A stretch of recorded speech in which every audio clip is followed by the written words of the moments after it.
Assalamualaikum warahmatullahi wabarakatuh. Hai anak soleh dan soleha, dan juga ayah dan bunda yang selalu mendampingi putra-putrinya belajar di rumah. Nah, hari ini kita akan belajar tentang tema 5, ekosistem, subtema 2, hubungan antara makhluk hidup dalam ekosistem, materi rantai makanan. Nah, sebelum kita belajar, agar lebih mengetahui tentang ekosistem dan juga komponen-komponennya, kita sama-sama bernyanyi terlebih dahulu.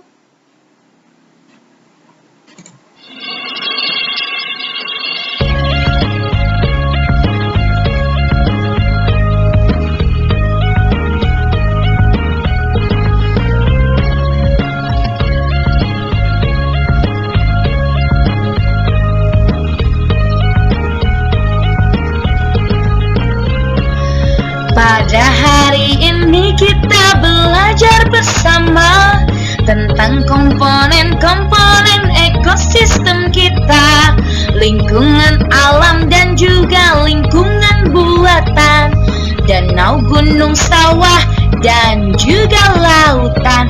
Hey yo, ayo, ayo, ayo, kita belajar. Yo, ayo, ayo, ayo, kita bergembira. Yo, ayo, ayo, ayo, kita belajar. Yo, ayo, ayo, ayo, kita bergembira.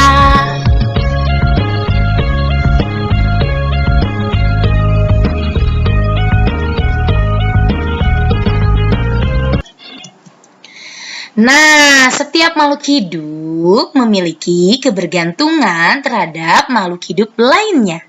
Manusia memerlukan tumbuhan dan hewan. Tumbuhan dan hewan juga memerlukan manusia. Makhluk hidup juga memerlukan tanah, udara, dan matahari untuk mendukung kehidupannya. Nah, rantai makanan adalah perjalanan makan dan dimakan dengan urutan tertentu antara makhluk hidup.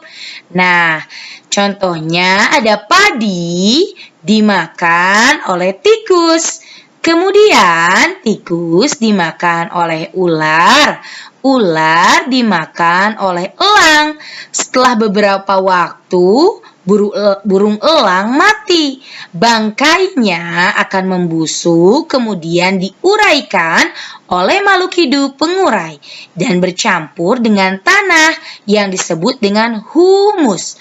Humus ini sangat dibutuhkan tumbuhan, terutama rumput. Begitulah seterusnya, sehingga proses ini berjalan dari waktu ke waktu. Nah, di lautan yang menjadi produsen adalah fitoplankton. Fitoplankton ialah sekumpulan tumbuhan hijau yang sangat kecil ukurannya dan melayang-layang dalam air. Konsumen tingkat 1 yaitu zooplankton. Nah, kemudian zooplankton ini dimakan oleh ikan-ikan kecil.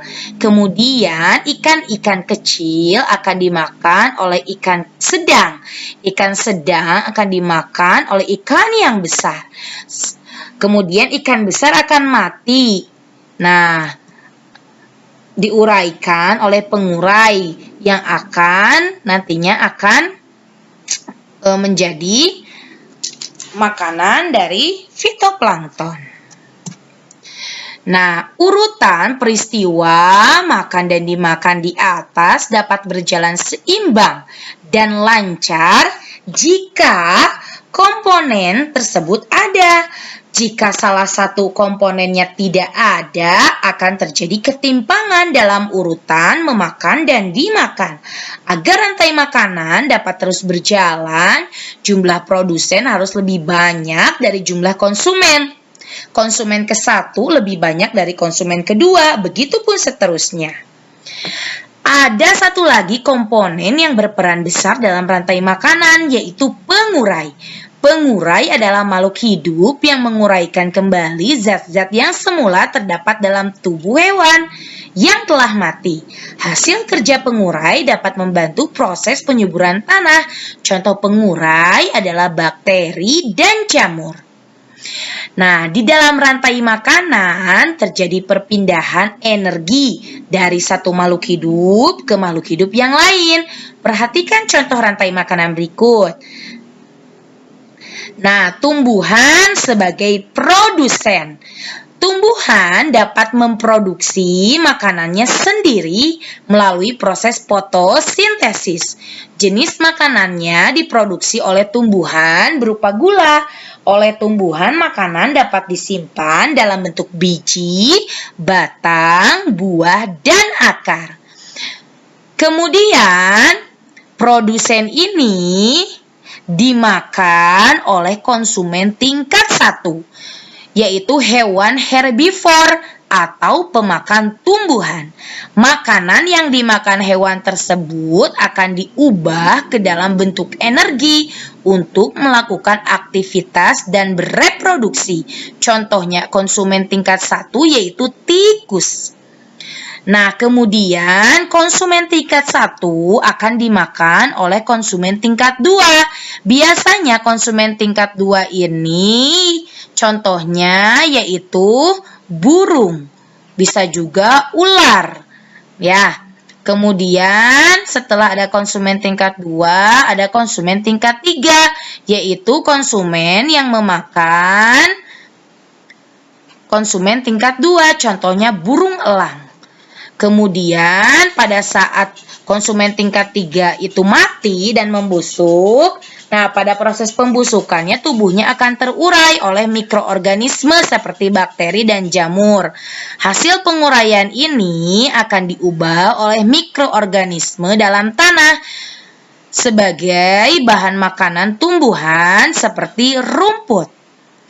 Nah, sekian penjelasan mengenai proses rantai makanan.